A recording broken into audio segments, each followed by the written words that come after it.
Ever hear about Call of Duty Black Ops Declassified or COD Strike Team? What about the old cell phone games or classic Zombies on iPhone? Look at all these DS games. Surely this one was a classic, right? I know Luke loves Modern Warfare too.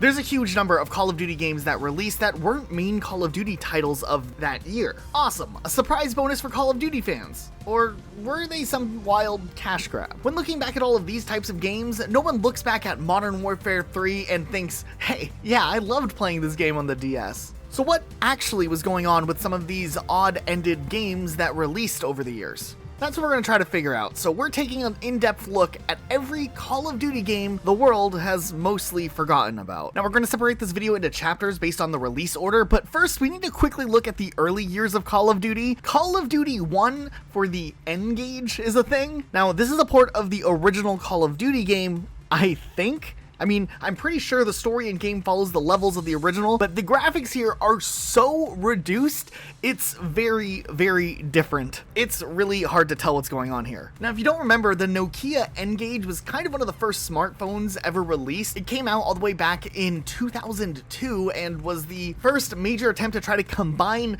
a mobile phone and a video game device together to try to lure players away from things like the Game Boy Advance. While this device did have a lot of publishers willing to sign on and throw their games on the platform, including Call of Duty, the device never really stuck around for that long, and the line of N-Gages died off in 2009. So for 2004 standards, when this thing released, it is really interesting that we have a first-person shooter Call of Duty game as the first ever port to a mobile device for COD. Like I said, the graphics are not impressive at all, but the fact that it tries to stay close to the source material, it's at least somewhat impressive for the time that it released, and it's more closely related to a Call of Duty game than some of the other entries we're going to be looking at on this list. Like for instance, the year 2007. What an interesting year for Call of Duty. It was a big year. Call of Duty 4 Modern Warfare would release, which would throw Call of Duty into like a new level of popularity. Then on top of that, 5 more Call of Duties, all different, would also release that year.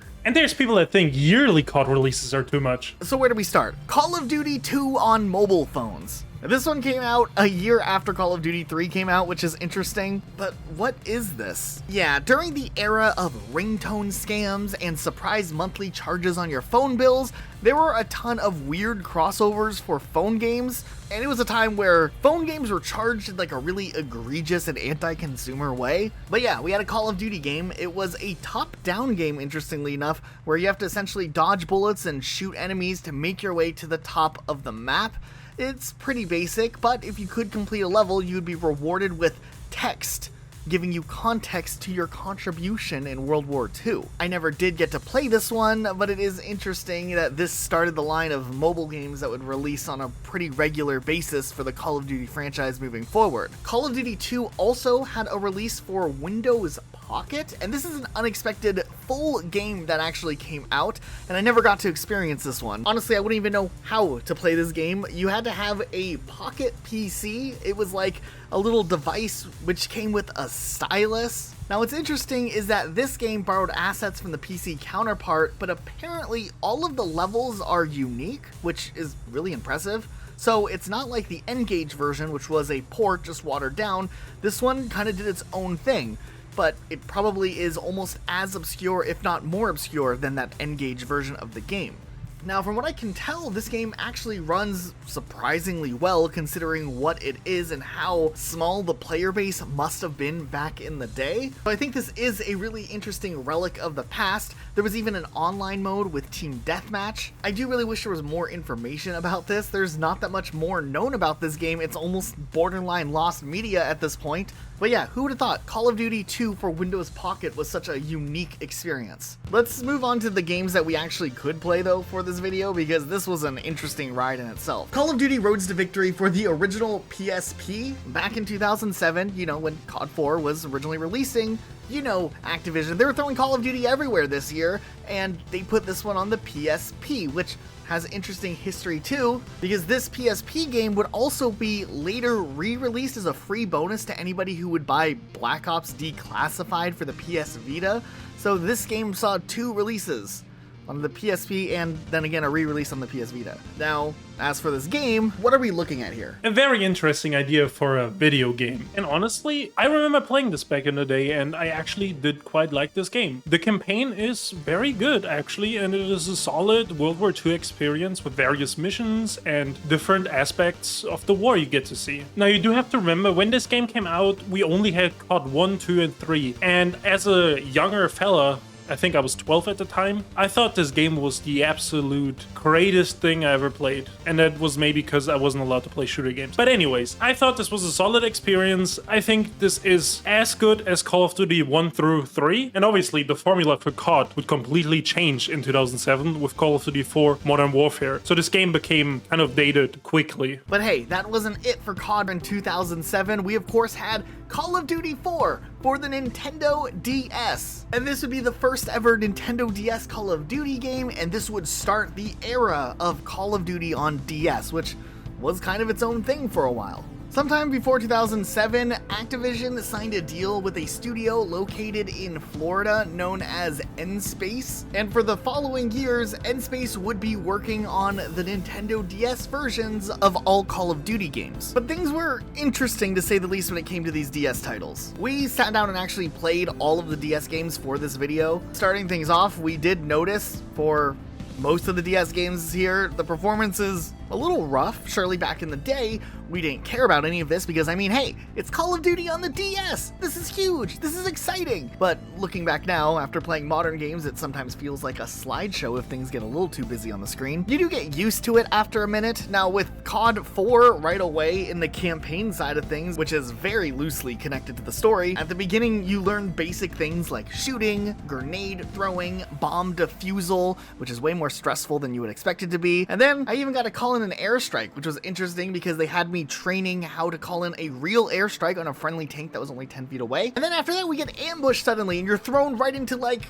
conflict, which is interesting. We had to shoot some bad guys and then I jumped in a truck and left. I did notice they used the official COD 4 music in some sections, which I thought was really cool. The next level of the game had me on this like huge on-rail shooting mission. I got to shoot at some trucks with bad guys. I got to shoot at some bad guys. I got to shoot at a helicopter by some bad guys. And then after that, I got to jump out with the boys and then I would die a lot and then respawn and then die some more. We had to shoot through these alleys and man, I gotta say, for just playing on like regular difficulty, combat is kind of hard here. You die really easily and the controls definitely take some getting used to maneuvering around with the stylus on a Nintendo DS. The story is very bare bones. It doesn't focus on any of the main plot points established in Call of Duty 4, though it supposedly takes place during the same time, and it just has, I don't know, like these Marines and SAS members side questing while apparently the main conflict featured in COD 4 is actually going on. Still, some inspirations from COD 4 were obviously used here, like this level that looks like Wetwork or some of the other locales. This game also had multiplayer, and it had a few maps. This one obviously looks like Wetwork from the real COD 4, but otherwise I looked through some of the other maps and there was nothing really spectacular. But this was just the first entry in the DS series of games. They would continue to make more of these every year for a while, but before we fully leave 2007 behind, there was one more Call of Duty game. Call of Duty 4 Mobile. I don't know, this was kind of like Call of Duty 2, but this time is Modern Warfare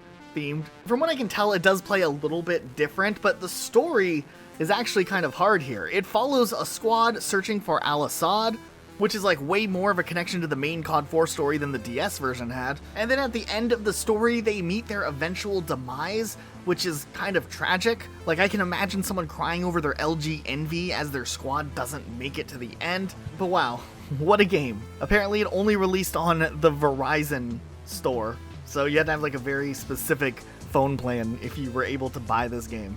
And it probably charged you egregiously, like we talked about earlier, just to play this. 2008 saw some more Call of Duty games, though this time not as many, so maybe the quality would be much better here. 2008, of course, was the year of Call of Duty World at War, releasing on the Xbox 360 and on the PlayStation 3. Heck, it even came out on the Wii this time, which was something that was kind of always up in the air when it came to Call of Duty titles early on in this generation. But here's one thing I found very interesting. I guess Activision still felt like there was a large enough PlayStation 2 player base out there that they wanted to provide some sort of experience to capitalize on those people holding out with their PS2s still, so they created a whole separate game called Call of Duty World at War Final Fronts, which developed by a studio known as Rebellion Developments, who are mostly known for their work on Harry Potter and the Order of the Phoenix for the PlayStation Portable. But yeah, it had its own campaign that was completely separate from World at War's story. They just kind of went off and did their own thing here. Okay, so Call of Duty World at War Final Fronts. It's a game that definitely exists. I can say that about it. It's definitely not the greatest Call of Duty game to ever release, but it did have a few things going for it at the very least. I mean, it's a 2008 PS2 game. What can we expect? Now, this game has its own campaign completely separated from the main campaign that was featured in the other console releases of World at War, and you experience the story through 3 different factions. The American Marines in Japan, you also play as American forces in Europe, and then British forces in Europe as well. It's interesting to note, though, that the Japanese side of the story loosely follows the Japanese front from the main World at War games, though the mission levels are completely different. The locales are a lot of the time inspired from what was actually used in World at War. Also, Kiefer Sutherland is here playing Roebuck as your main sergeant, but in this game, we're not Private C. Miller from World at War, we're Private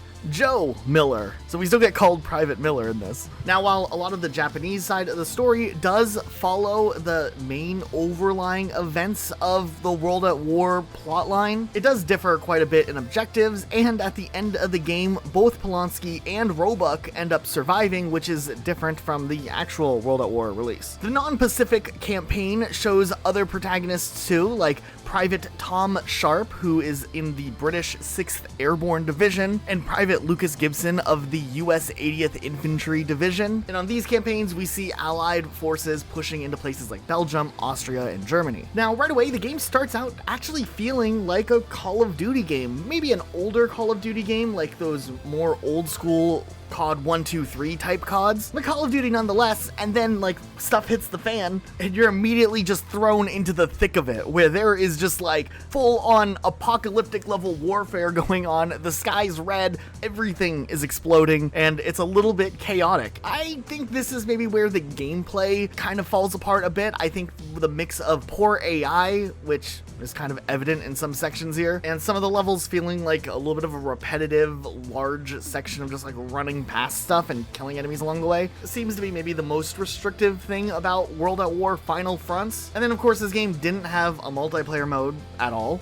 Not even some cheap local mode you could throw together and play split screen with friends. This game kind of just exists, and it's weird. I'm sure someone out there really enjoyed this game, and there are things to like about it, but yeah, it's not the best Call of Duty experience by any means. But what about Call of Duty World at War for the Nintendo DS? I actually had this one as a teenager. I think we were traveling somewhere as a family, and I wanted to have a Call of Duty game to have with me while I was away from the Xbox 360, and World at War was all the hype. So I picked it up for the DS at GameStop. I probably traded in a couple of old games I hadn't played in a while and scraped together just enough money to buy this game. I'll be honest, I was pretty disappointed in this game as a younger player. Looking back at it now, I kind of see it. Maybe I was too harsh on it back then. Maybe I wasn't harsh enough. Okay, so much like COD 4 for the DS, and this was made by the same developer, we have a story that is unrelated to the main story, though somewhat inspired by the same story. It's kind of like they took all the concept art for World at War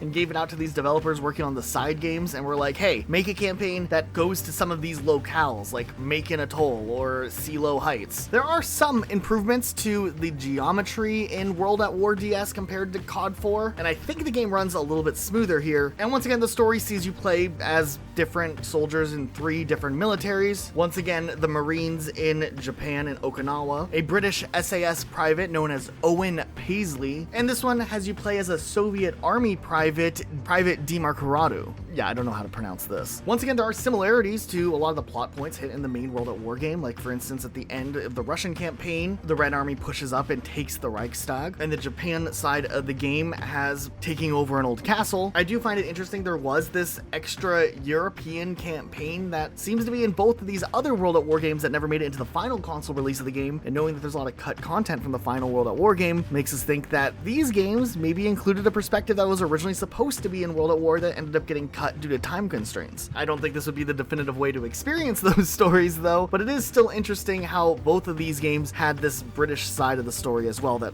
wasn't featured in the main game. Surprisingly enough, this game actually got favorable reviews despite the fact that both times I've played through this, I have not really enjoyed my playthrough of it. This game also did have multiplayer and an online multiplayer, which is more than what the PS2 version of the game can say, so there's that. And then there was Call of Duty World at War for mobile phones. Once again, another one of those like games that was made not for smartphones, but like the generation before that. This one plays a lot like all of the other ones that we've looked at. You're kind of just running around in this far back third person perspective. You have to like shoot some enemies and move up as you can. There were some more inspiration taken from the actual World at War game this time around though, which is kind of nice, and some of the animations are a little bit better. You can use a flamethrower, which is a nice touch, but yeah, there's not too much to say, and these games aren't really archived all that well nowadays either. I think ultimately this game ended up getting heavily overshadowed though by the very first Call of Duty title to make its way to the iOS, Call of Duty Zombies. Yes, when Call of Duty World at War released for the Xbox 360 and PS3, this version of the game introduced zombies to Call of Duty for the first time ever, and it was a breakout success and maybe even a surprise. So a year later,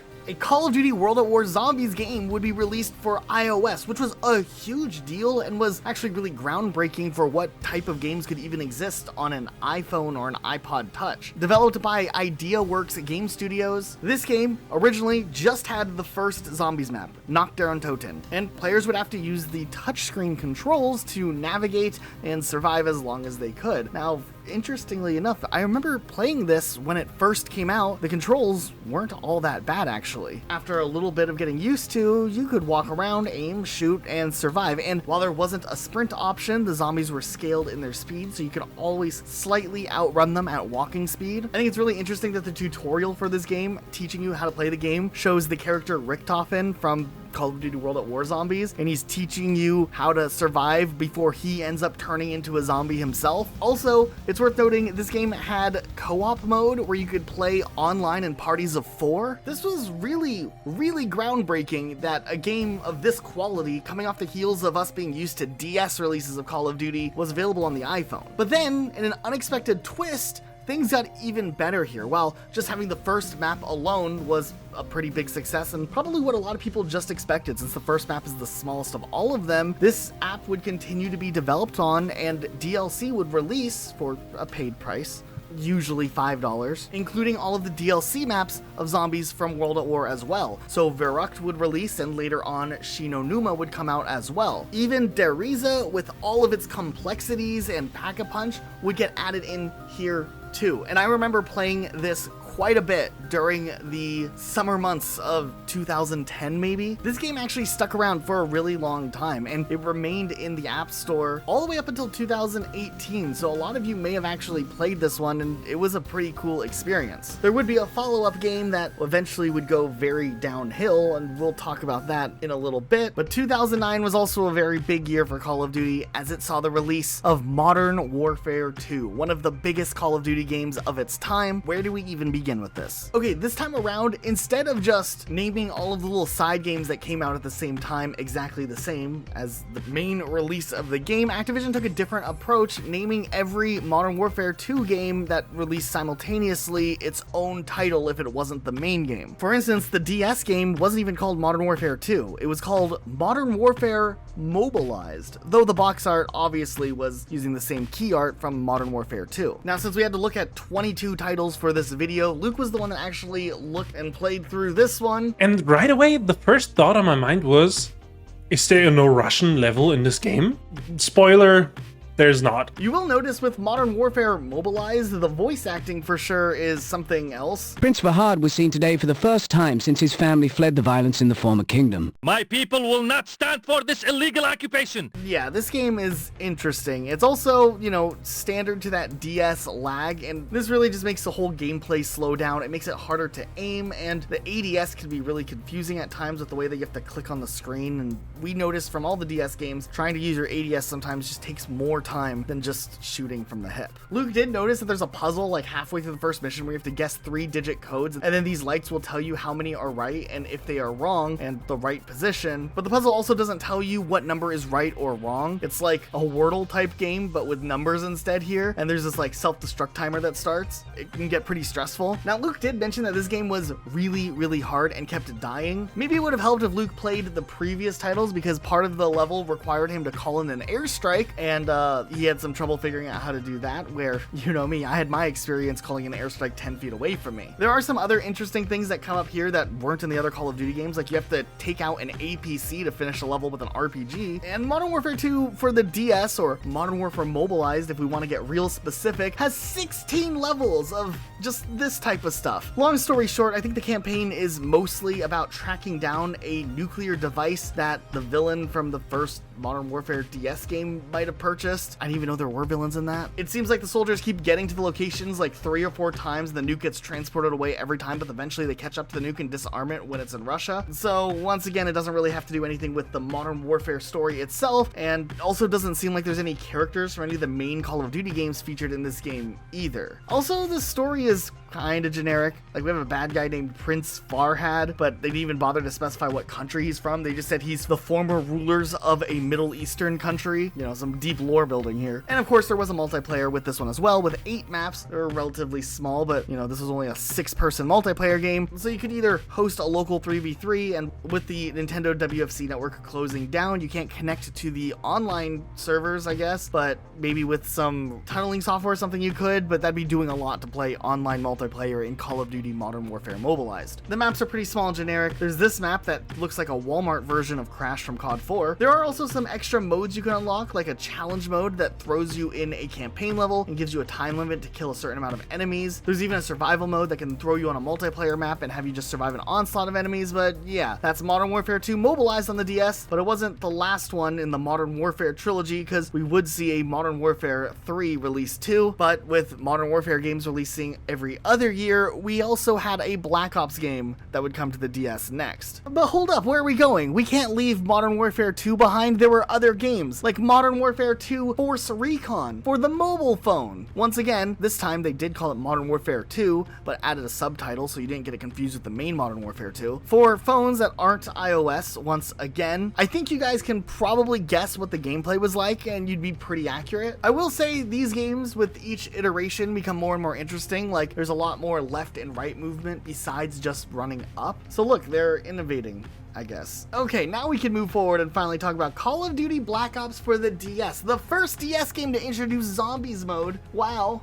That's big, right? Now, with a game as narratively driven as Call of Duty Black Ops was, I was really curious to see what they would do with Black Ops on the DS, and I will give them some credit. They at least tried to develop a storyline that was involved in the Black Ops story. I mean, they're limited here, it's a DS, but the story is a little bit interesting. Apparently, it takes place prior to the main Black Ops game at the beginning, where your character, Shaw, was like captured in Cuba alongside Alex Mason, the main character from Call of Duty Black Ops. A big part of the game is just escaping from some Cuban catacombs and just make their way out of Cuba overall, and then the second half of the game has a lot to do with battling in Vietnam, trying to prevent the movement of Nova gas, which another part of the Black Ops campaign. Later on in the campaign, you play as a couple different characters though, going to a few other locations, but the whole back half of the campaign is all about trying to prevent Nova 6 from being delivered to the United States. This is actually, at the very least, probably the strongest DS story that we've seen so far, as it has the most connection to the main plot. There weren't a whole lot of being interrogated in a chair parts of the game, which I would have enjoyed, but this game also apparently made some big improvements to the multiplayer side of things back when multiplayer was still a thing you could do on the DS, like there were perk systems built into the game. But by far the biggest improvement with Black Ops was, of course,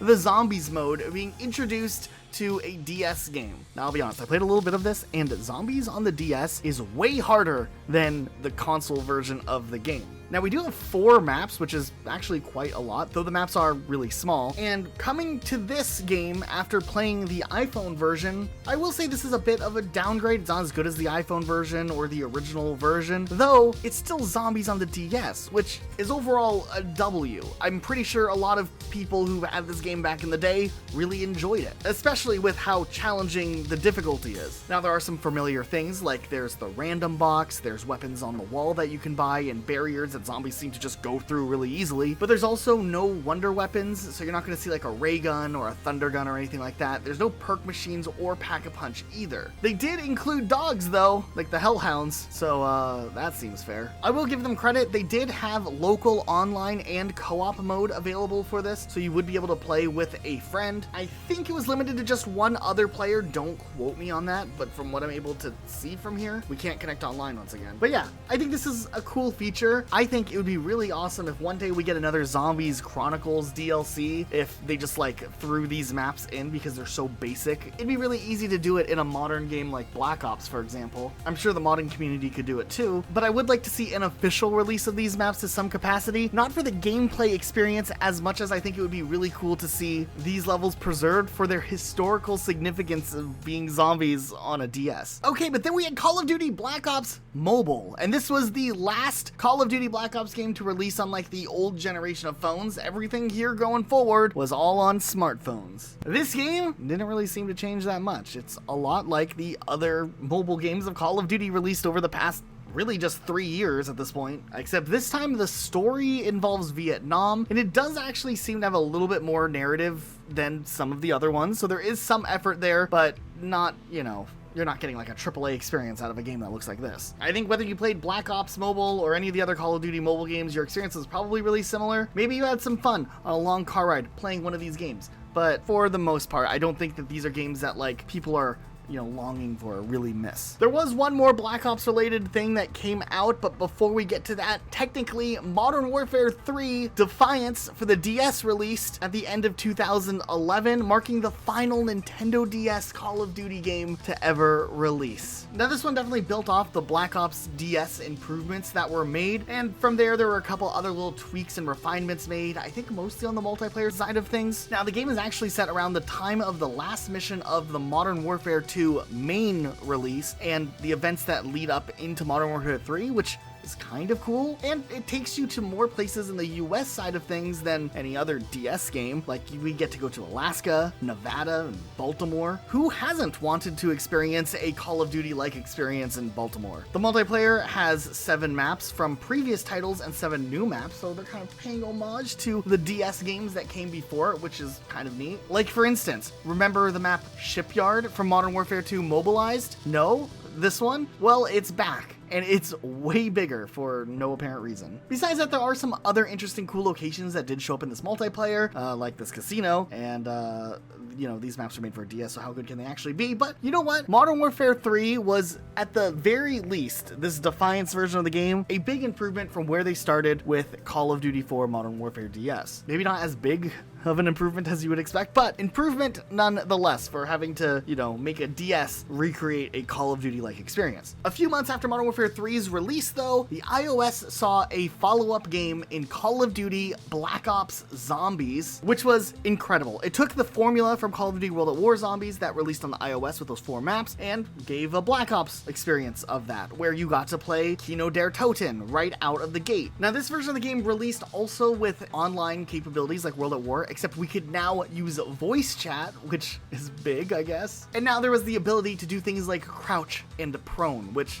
huge, you know what I mean? Now, the disappointing thing is with this release, it came out in a staggered way where it first released for Android and iOS in some countries, and later it rolled out to Android in other countries like 8 months later. They would release more content for it slowly with the release of Ascension, the first DLC map from Black Ops, and a special Call of the Dead Director's Cut, which features the original Zombies characters, but in Call of the Dead instead of the special characters from Black Ops. They even included Dead Ops Arcade Declassified, which was like a special hidden mode in Call of Duty Black Ops, and then that was it as far as new releases would go. Yeah, there were 3 Black Ops 1 zombie maps that were not included in the release of this game, and some speculated that they were going to do a Call of Duty Black Ops Zombies follow-up game perhaps that would include maybe the other 3 maps that were missing, but it never actually came. So unfortunately, you can't play 5, Shangri-La, or Moon in this version of the game, which always made this game feel incomplete, knowing that those other maps would come out and it just stops abruptly at Call of the Dead. But beggars couldn't be choosers. This was still something cool, and with all of the zombie maps combined at this point, we did have essentially 8 different zombie maps between 2 games to get to play on. This game would eventually also be delisted in 2018, and we still haven't had a true to form zombies experience yet. There has been a couple of things occasionally popping up on Call of Duty Mobile, the newer Call of Duty game, but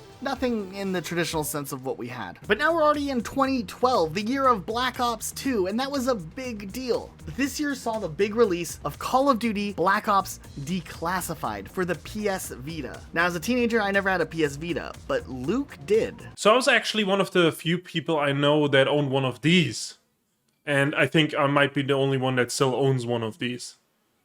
No, obviously it had been a minute since I actually played this, but I do have to say, back in the day, I mean, it was one of the Vita games that you would play, and there wasn't that many games on the Vita. I feel like it kind of is a failed console, so it was kind of nice to have a Call of Duty Black Ops on the Vita, but man oh man, the game itself was really bizarre. First of all, there wasn't a campaign. It was like these Spec Ops type missions. The missions themselves were kind of short and they lacked a lot of depth. Visually, the game was fine, I thought, for a Vita title, but I remember reading reviews and the reviews were kind of shitting on the graphics because, you know, the Call of Duties around that time looked better. But I mean, it was a Vita game, so I didn't expect too much. And the missions themselves, there was fun ones, and some of the locations were cool. And I mean, a lot of the characters that would appear in Black Ops 2 would appear in this game too, since it was kind of a, you know, prelude leading up to Call of Duty Black Ops. So I thought that was kind of neat. Now, besides the very short campaign and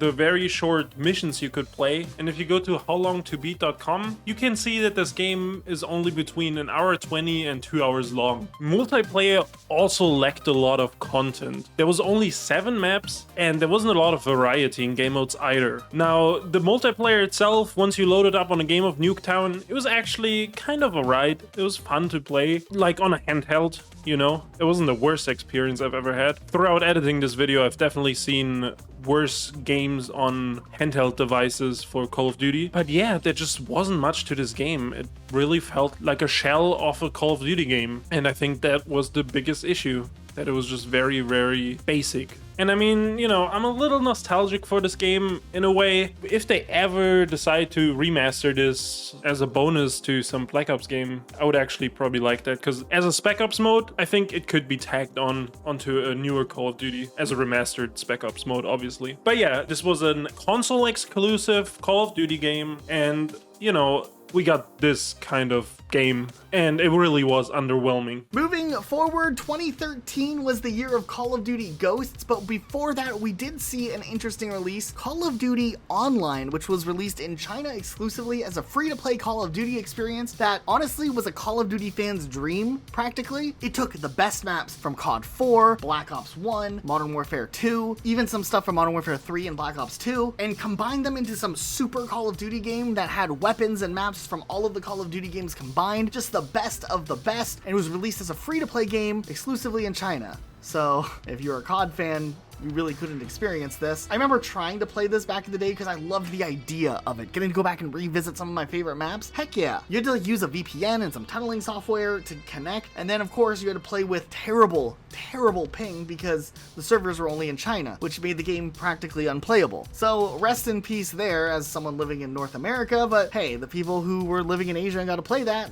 could have been a cool experience. It eventually did shut down, but it was a game that lasted for quite some time, and I think it paved the way for Call of Duty Mobile, which also combines like old classic maps and weapons that are familiar from older CODs, so there was some good that came out of it. Okay, we saw the release of a new full-on FPS Call of Duty game on smartphones in 2013 known as Call of Duty Strike Team, and they released for like $7, and this essentially was a full-on Call of Duty campaign that you could play on your smartphone, which is very interesting. I actually played this one and I was impressed. I was expecting some like third person pushing up a hill type thing like we saw in those older Call of Duty things, and they put some effort into making this actually play like a real Call of Duty campaign. There was a story, and the story actually has nothing to do with Call of Duty Ghosts at all. If anything, when this released, I thought this was a tie-in for Call of Duty Ghosts, and that wasn't actually the case. Okay, now I do have a crazy conspiracy theory about Call of Duty Strike Team, considering the fact that the whole story has everything to do with the Black Ops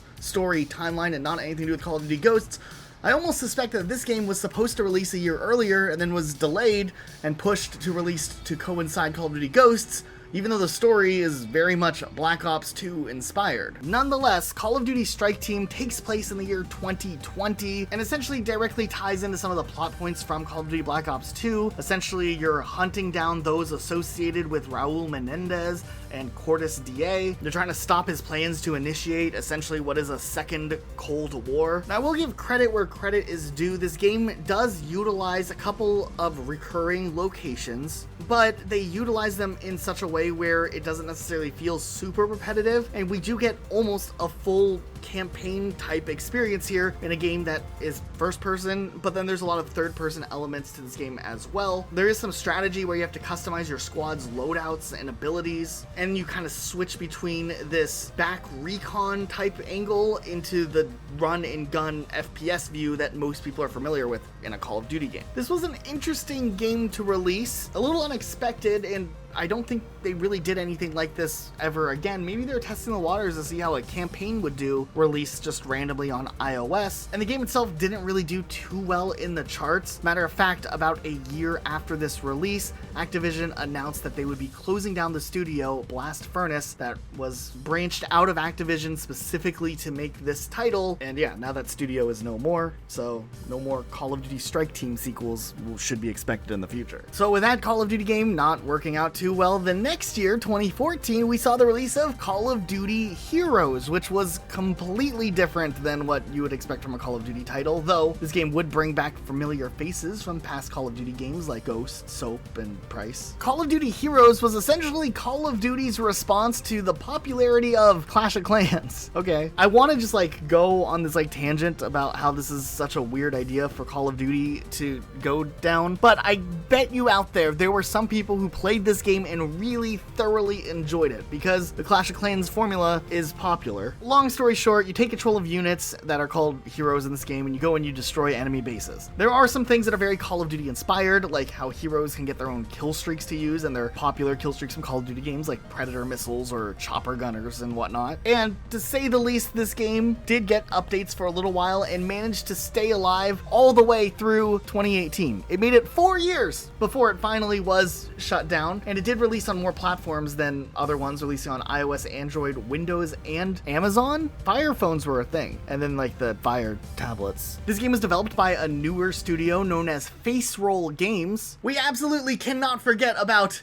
Call of Duty Siege from 2016, not to be confused with, like Rainbow Six Siege. I don't think there's any connection there. But Call of Duty Siege saw a very limited release, which makes me suspect that perhaps this game was canceled to an extent after a partial release. It only came out in Australia and never saw a release anywhere else. The studio, Face Roll Games, doesn't even have an office in Australia, just in China and America. So yeah, I don't really know what was going on here. Apparently this game was more like a card game battler. I don't know if this is like Call of Duty Hearthstone or something like that. There was a versus mode where you would get to play against other players, collect cards, and then use the cards to battle it out. Maybe with all the backlash Call of Duty was getting at that time because of Infinite Warfare and them seemingly coming across as tone deaf with the Call of Duty franchise, Activision might have chosen to pump the brakes on releasing Siege just to avoid even more bad PR. But yeah, this game, we never got to play it, unfortunately, but it existed. But now we reach the last title, the final Call of Duty game that released that was kind of a spin-off and not like a major release. Call of Duty Infinite Warfare Jackal Assault VR Experience. This was a PlayStation VR exclusive